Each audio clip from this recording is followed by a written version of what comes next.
interviewing our lovely ambassador here. And we have a few questions for you if you're ready to go.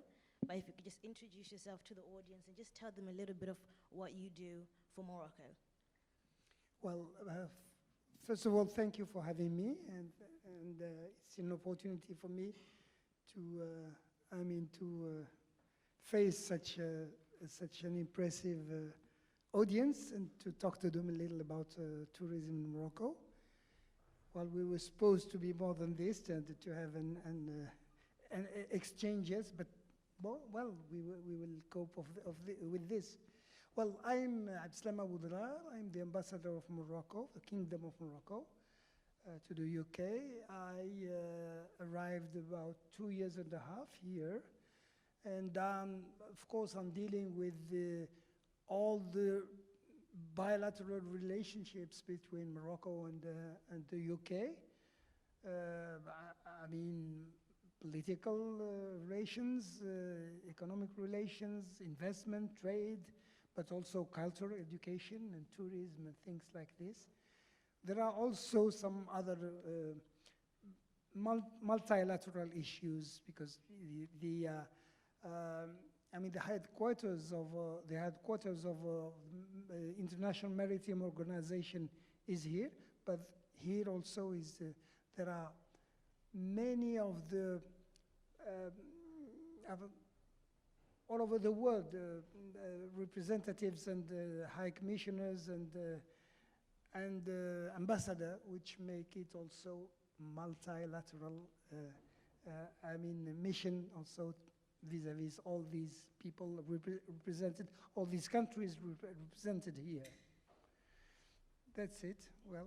Okay, fantastic. So when I found out I was moderating, I had to just take things to social media and ask my followers and my friends.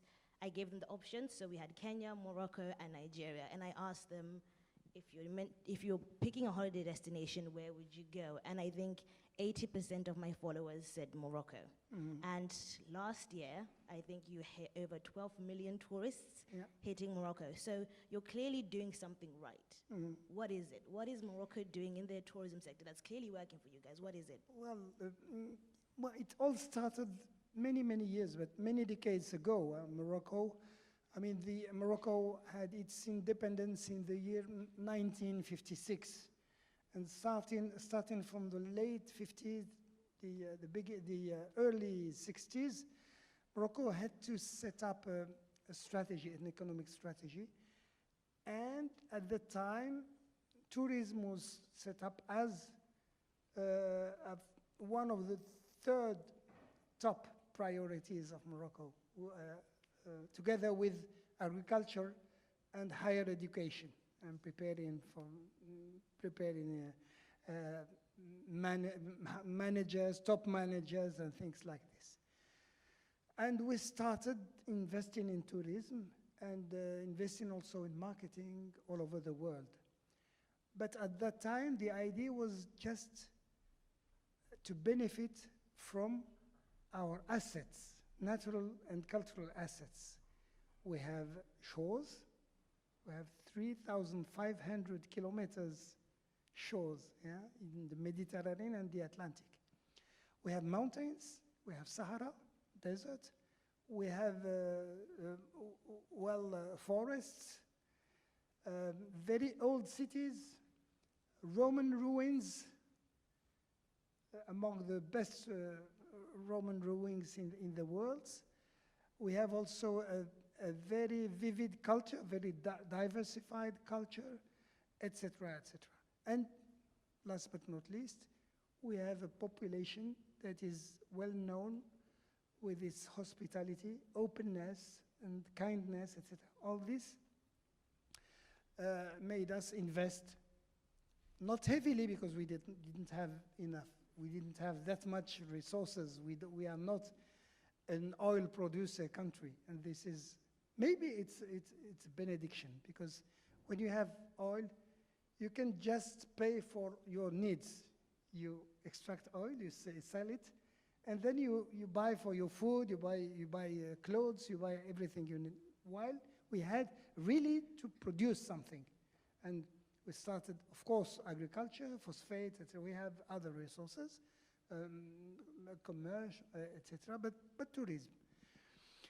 And this made us one of the, the early favorite destinations in the world. If you remember, to take just one of the let's say well-known tour operators or industrial in this field, Club Med, we had at that time at least 5 clubs, 5 villages, 5 from the mid 60s till the mid 70s, already 5, 3 in the Mediterranean, and 1 in Marrakesh and 1 in Agadir, which is huge compared. There's only Greece or countries like this who can have this.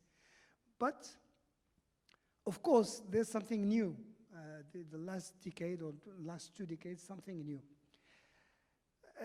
For those from you who know the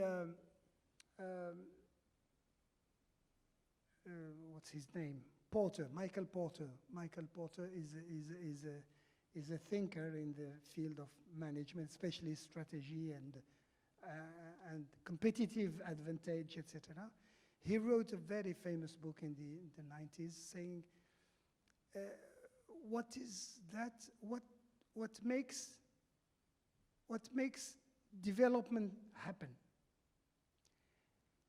And the answer is when you shift from the comparative advantage, which is not something that you have, you lean on assets that you already have, towards the competitive advantage, which is something you construct. Of course, leaning on your assets, but also developing something new that makes a difference. And this, what were our assets? Of course, nature, landscapes, as I said, mountains, etc. But also cultural assets, medinas, imperial cities. Imperial cities are the cities who, in a certain moment of history, were capitals of Morocco. Morocco is a kingdom. It's been a kingdom for 12 centuries, at least. And each time, its period has its own capital. Fez was among the first. Fez, Marrakesh, Rabat, Meknes. All these were capitals. Well, these are also with a very, let's say, very prestigious history, and a lot to show, a lot to discover, etc. Well, but it's not enough. It's not enough because tourism is not about just to sell something, to attract tourists, and to try and attract as much money as you can, and to create as much job as you can, because it's something that is not sustainable.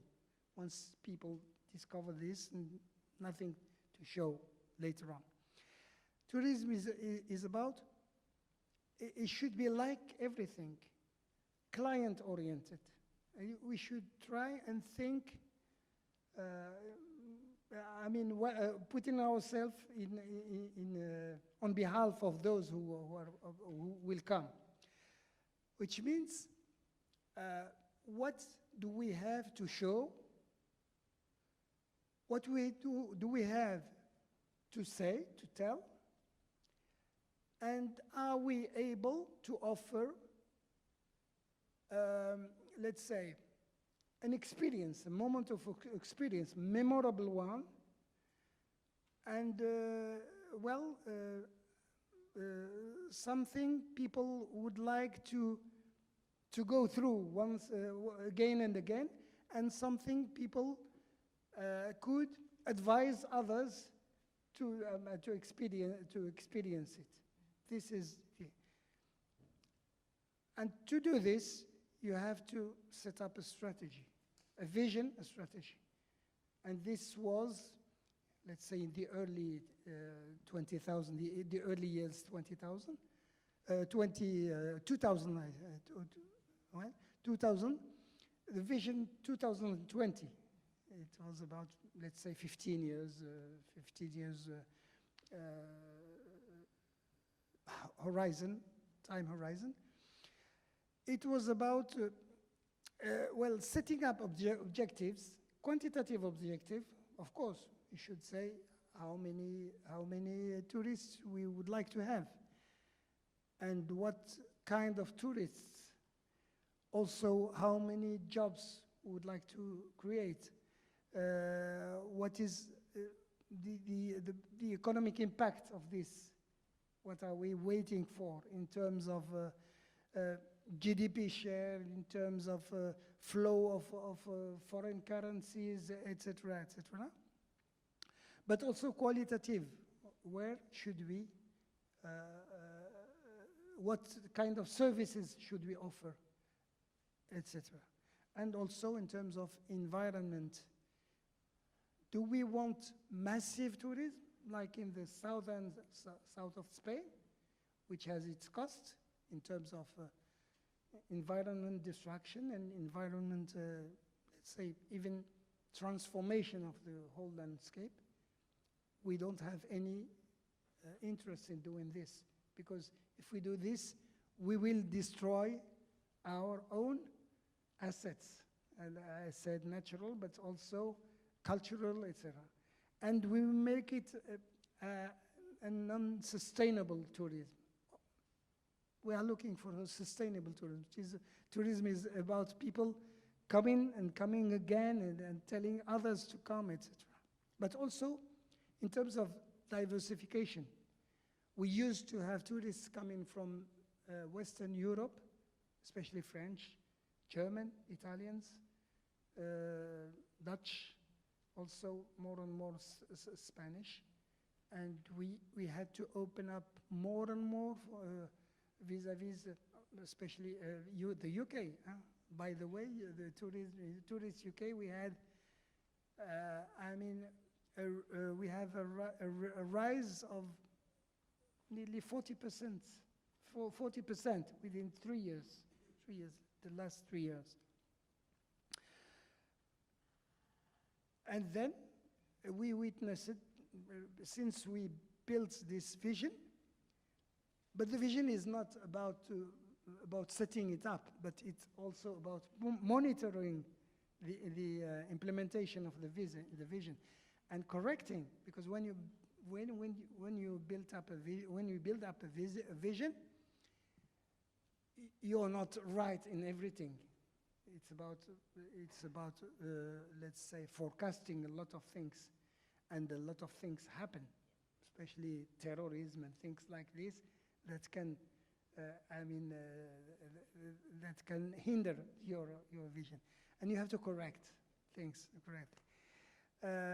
And well, it led to an acceleration of the number of visitors. But also, Morocco is more and more well-known everywhere. We have more and more tourists coming from Japan, from China, from Russia, etc. These are, well, this is the principles of the vision. We have also figures. I can tell you 2 or 3 figures. We want to have. We already had in the year 2018, as you said, more than 12 million tourists, and which is 8%, and the last year is 8% growth, which is huge. If you know, with 7% growth, you double each 10 years, and this is quite important. Then the arrivals doubled, diversification, as I said. It was about building 160,000 beds, visitors' beds, hotel beds. We are aiming also to raise the share of the tourism sector within the GDP by 2%, which is huge, because it's now about 11%. And 2%, it's 20% of the 20% growth, which is huge. 1 million direct jobs, which is now about like half this, 550. But also safeguarding environment and all this. And I mean, what is key is the vision. You have to be clear with the vision, and you have to take care of all the aspects. I mean, economic, social, but also environmental, cultural, etc. And to try and learn from all the others, and to try and improve, I mean, the quality of your tourism. I noticed that you mentioned a few countries of people coming to Morocco, Yeah. but none of them were African countries. So Yeah. when you guys sat there and made this scheme to increase tourism, did you guys sit there and say, okay, how can we increase tourism within the African continent? Well, this is not true. First, we pay very important attention to our relations with sub-Saharan Africa, because we are African. We are deeply rooted in Africa. We are one of the most African Arab country. I always say this. You can count 3 really rooted in Africa Arab countries, which are Sudan, of course, Morocco, and Mauritania. Because we really, Morocco, I mean, grew its power during centuries, being a go-between between sub-Saharan Africa and Europe and the Middle East and the Gulf. In the ancient world, it was already this. And many of the dynasties are from Africa, from a mixture from the Middle East, I mean, from the Arab Peninsula, but also from merchants from Africa. For instance, the Almoravid, who conquered Spain. Almoravid came from nearly from the Senegal River. And the Saadian, the former dynasty before the current dynasty, which is Alawid, are also at least half, because they come from Tafilalt, and so. And the current dynasty is also, they come from Tafilalt also. They are well, half Middle Easterns, Easterners, half sub-Saharan Africans then. And we still have this policy of, I mean, of co-development, because Morocco, it cannot live without Africa. And then we have Royal Air Maroc, who is one of the 2 or 3 major air companies in Africa,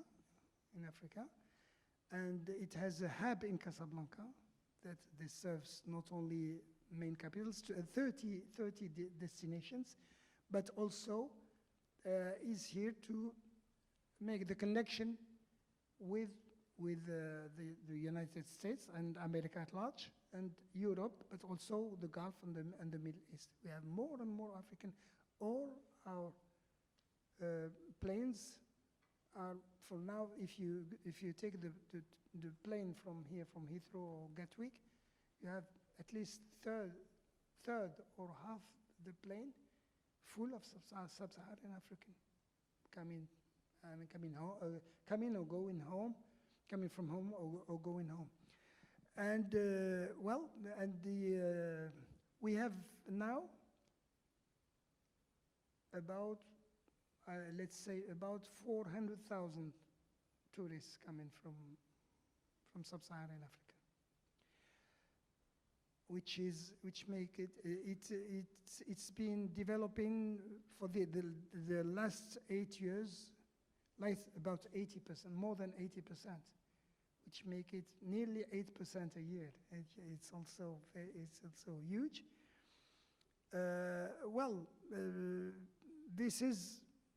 This means that we pay important attention to developing also the tourism from Africa.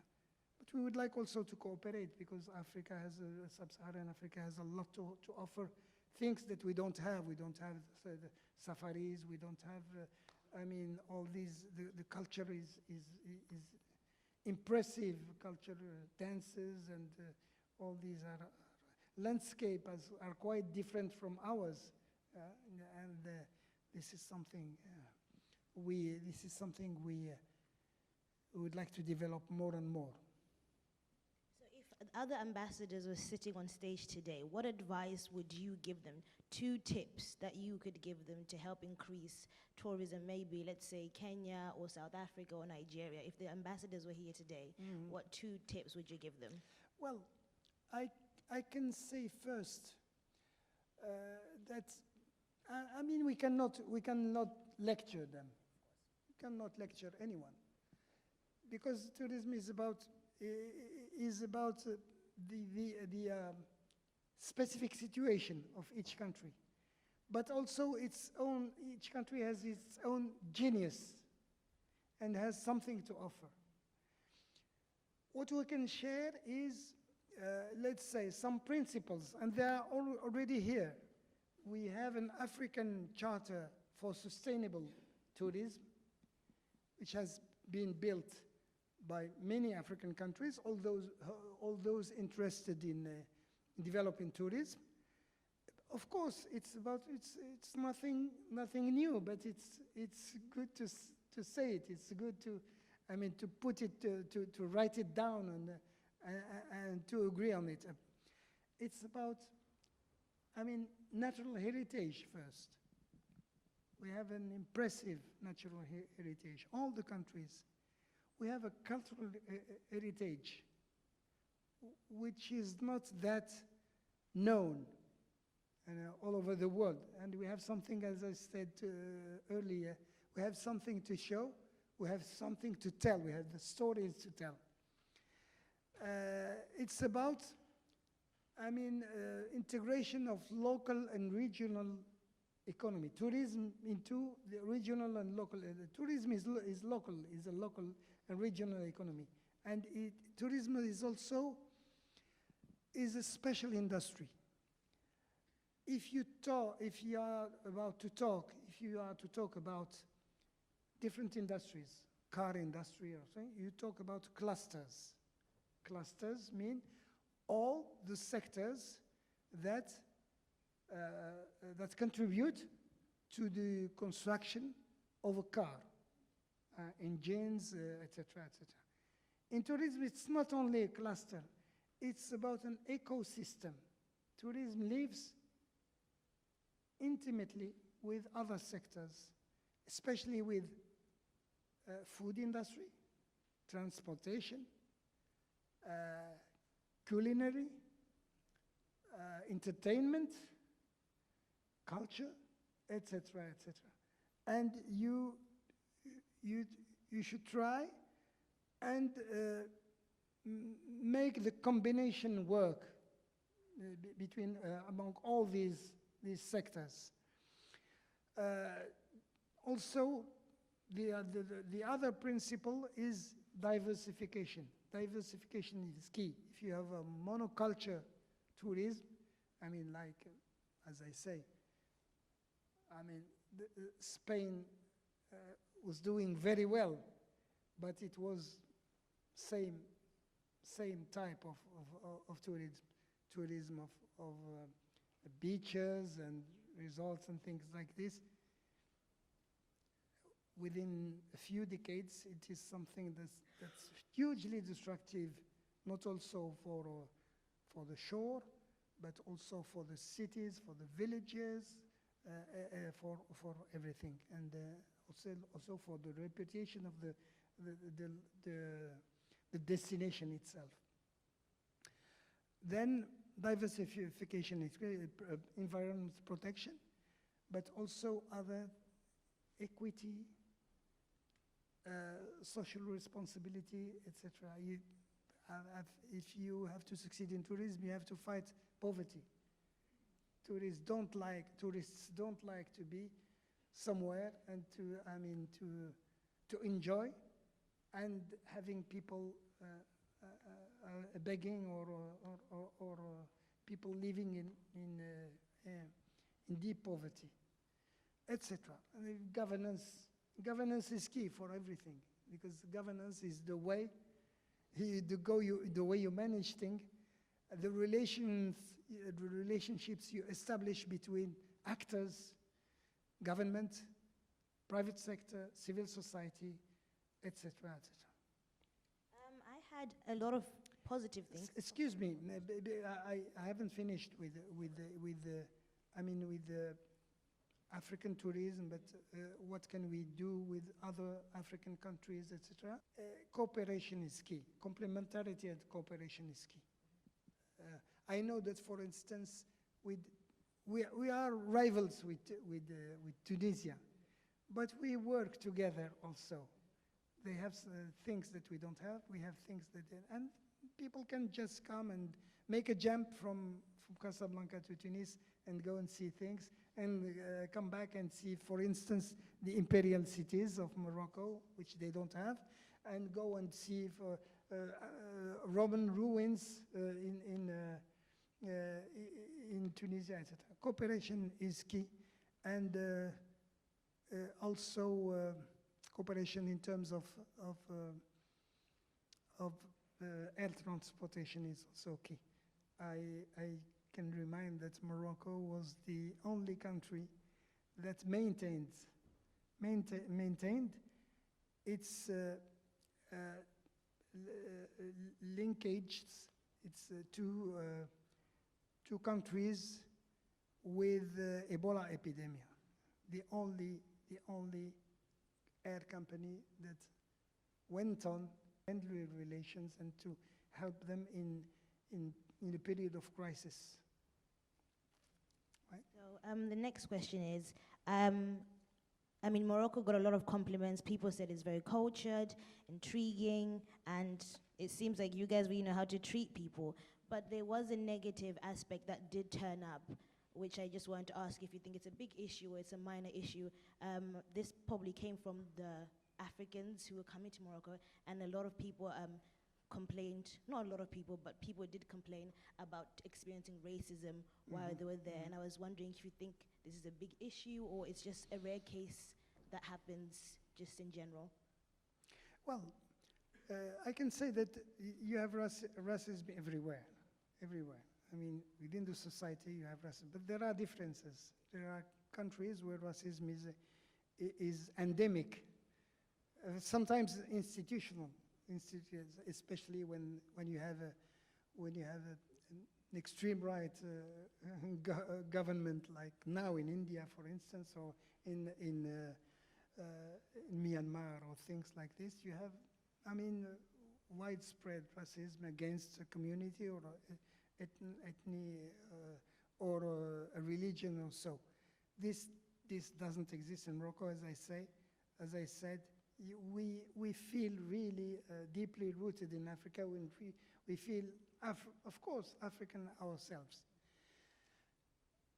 Second, but at the institutional level, it's exactly the contrary. Because, as I said, when Morocco, there's a big issue of migration between sub-Saharan Africa and Europe. And Morocco is a bridge to Europe. The distance between Morocco, between Tangier and Gibraltar or Algeciras is 14 kilometers. When you are in Tangier, you see the cars circulating on the other river, on the other shore, on the other side. And then it's attractive for young people who are looking for migration to come and to. This is something that nearly could no more exist. From time to time, there are 10 or a few tens of people that manage to force the fence between the fence towards Ceuta and Melilla. There are still some Spanish colonies here, and go. But really, I mean, all the routes went on via Libya, etc. Why? Because there are smugglers, because the state is not here, police is not here, etc.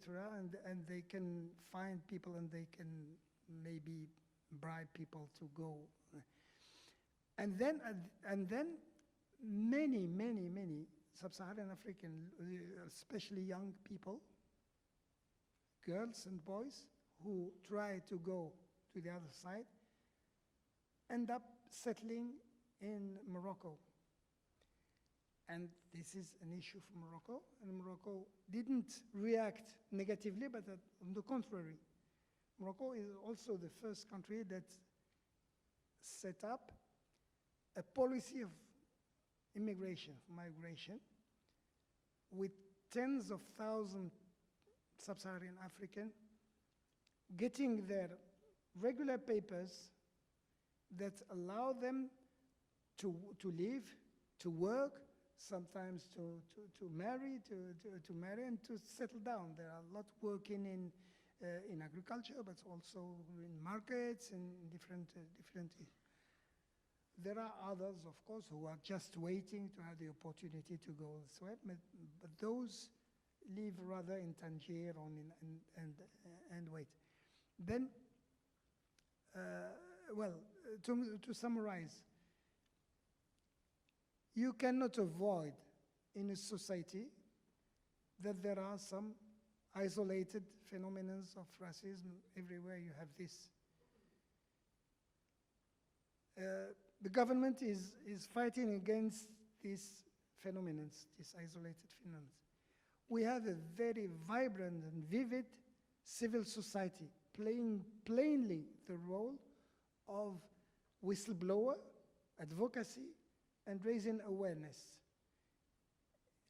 And, well, government is forced to listen to these voices. There's been a mission of UN Special Rapporteur to Morocco to witness de visu the situation, and well, it was quite positive about how Africans are treated. Well, we have tens of thousands of students. We give tens of thousands of scholarships.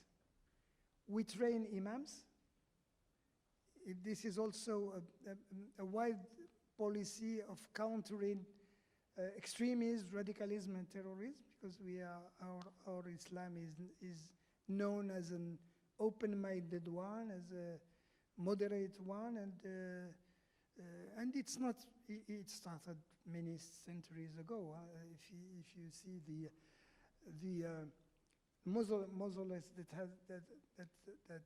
were destroyed in Timbuktu are Moroccan built, earlier Moroccan, and there are relations between these mausoleums and parts of Morocco to safeguard manuscripts, very precious manuscripts, etc. Since it's called Us the Ambassadors, I think we should definitely throw out some questions to the audience and have you guys ask the ambassador some questions.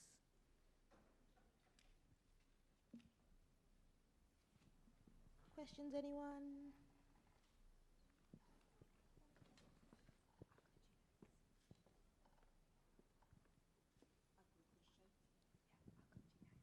So, good evening. How do you refer to ambassador? Ambassador? Your Excellency, good evening. Is tourism Can you introduce yourself? My name please? is Mosun Ogumanjo. I'm just wondering, what are the other high income earners in high revenue generating activities in Morocco? Well, shall I answer immediately? Well, tourism is among the top three providers of foreign currencies, together with phosphates, of course, but also remittances. We are also people, we have a lot of migrants outside the country, abroad, who are really, who have links, I mean, strong links with their families and their country, who send a lot of money. This is, I hope it answers your question. Hi, I wanted to know how much of the king contribute to this progress. I'm French, so I know a lot of people from Morocco, and they always talk very highly about their king and how progressive he is. So are all those changements and change of into the constitution and forward thinking comes from the king himself, or is it from his government? Well, the vision of the king is very important for everything, because the king has an executive power. It's not like here in the UK. He has an executive power, and he's also sort of arbitrate. There's a government also which has huge powers also, clearly defined by the constitution. I mean, when you have a new king, you have, of course, new vision. And when he was intronized, he was quite young, 36, 37. And he came with a new vision to enhance economic development, but to enhance also social equity. These are two things. And to enhance social development, you should first invest, economic development, you should invest massively in infrastructure. I mean, infrastructure means air transportation, but also highways, etc., and bridges and things like this. And to infrastructure, also urban infrastructure. Water resources, sanitary, etc. All these are things that contribute. But you should also have strategies. And we witnessed within a few years, we designed and adopted a set of strategies in different sectors, starting with, of course, industry, very important. And it was a strategy that defined the key sectors where Morocco want to be among the major actors in Africa, especially, and in the Arab world. Car production, but also aircraft, but also technology industries, etc., etc. This was it was called emergence policy, and later on industrial acceleration. Tourism also, this new vision, but also agriculture, green Morocco, Maroc Vert, green Morocco, agriculture, and food industry, etc. And we have, let's say, strategies in different sectors. But also there's this monitoring, but things doesn't end when you set up a strategy. You have to try and make it implemented And this is something important when you have a young king that is here to hold people accountable of their way to make things happen. What have been achieved, what haven't been, what has been achieved, what hasn't been achieved, why, and to hold people accountable. These are important things. But you have also institutions. This is something very important. I always say this in my speeches, conferences.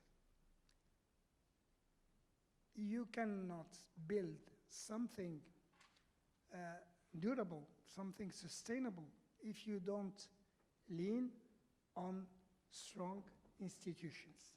You have to build institutions that are in charge of making things happen and of correcting if there is way to correct, etc.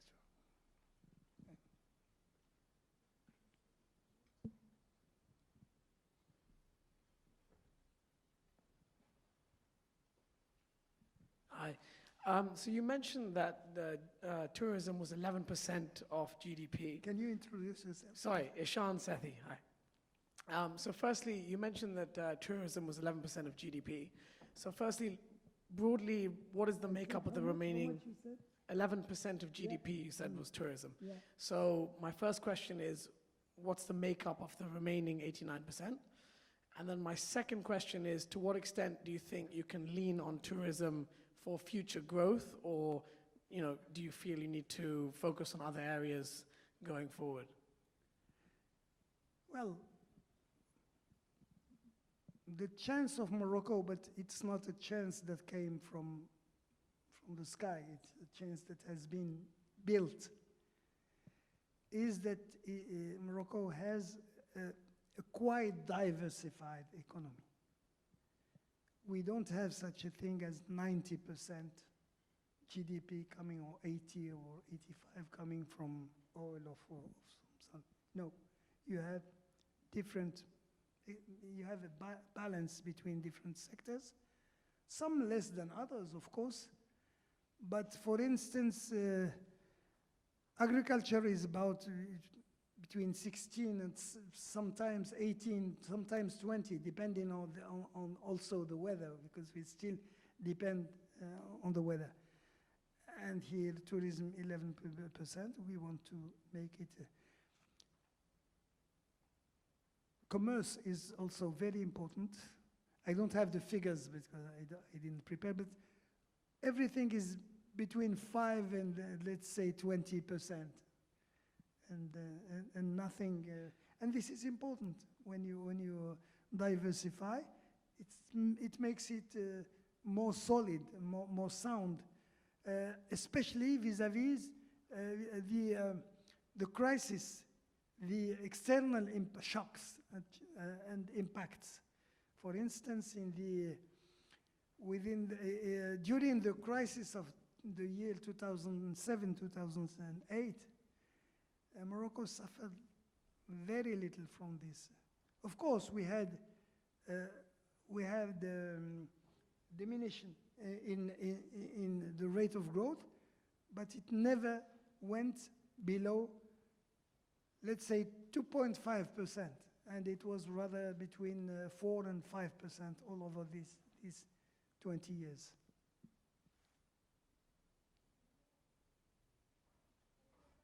Anyone? Okay, Fab, I think I'm going to finish up with one question and say, okay, 2020, you've done well. So what is the next milestone? Let's say 2040. Where would you want to see tourism, not only in Morocco, but Africa as a whole? I would like, of course, I would like all this to be consolidated. It's not only about figures. Figures are important because behind figures there are resources. There are, there's money. There are jobs, and jobs are very important for our young people. For all Africa, we have a high challenge. Challenge number one is youth. what you do, I mean, to meet youth needs. Of course, I mean, when we are in African symposia or African colloquios or so, we always talk about the so-called demographic dividend. Yeah, we have young people, etc. But this is something that is a dividend only if you make it, if you work very hard to make it as such. I mean, to educate, but also to give opportunities of jobs, and to give, to provide for openness vis-à-vis the world. Well, these are the main things, and tourism is something very important for this. Of course, industry, of course, technology, of course, all these are very, but tourism is very important because tourism is labor intensive.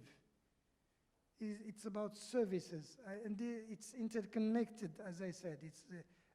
It's an ecosystem. And tourism is also about vocational training. If you provide for vocational training in different, about culture, entertainment. Young people are are highly successful in music, dance, and rap, and all things. They have a lot to say. They have a lot to show. And you can offer them the opportunity to do this. But also cooperation. We believe that cooperation among countries is very important. We are highly complementary. We can complement each other. And if we work together, we can learn from each other, and we can offer really, as I said earlier, an occasion, an opportunity for visiting people, for visitors, to live really enjoyable and really a memorable experience, as I said. And it's all about this. Tourism is also a very important incentive towards renewable or sustainable development. Because as I said, you have to safeguard your assets, which are natural, but also cultural, communities, way of life, all this, you have to sustain them, you have to improve them, etc. If I am to just draw two examples of what Morocco does as far as environment protection is concerned, I can say Marrakesh, which is now one of the main famous and one of the most famous destinations in the world, especially high-level tourism, but also popular tourism, because we mixed between these two, between, of course, high-level infrastructures, services, etc., but also safeguarding culture, safeguarding mountain tourism, community tourism, cultural tourism, etc., and handicraft and crafts and all these. Well, I can also draw the example of golfing tourism. Morocco is one of the golfing destinations now. And golf needs a lot of water, and we have a problem of water resources. And you know what? We just went into innovations using using the reuse of wastewater. I mean, to try, and it's about water treatment, so as to make the reused waters available for for gulfs. And all Moroccan gulfs are irrigated with waste water, with reused wastewater. And this is something you can do. Well, that's it.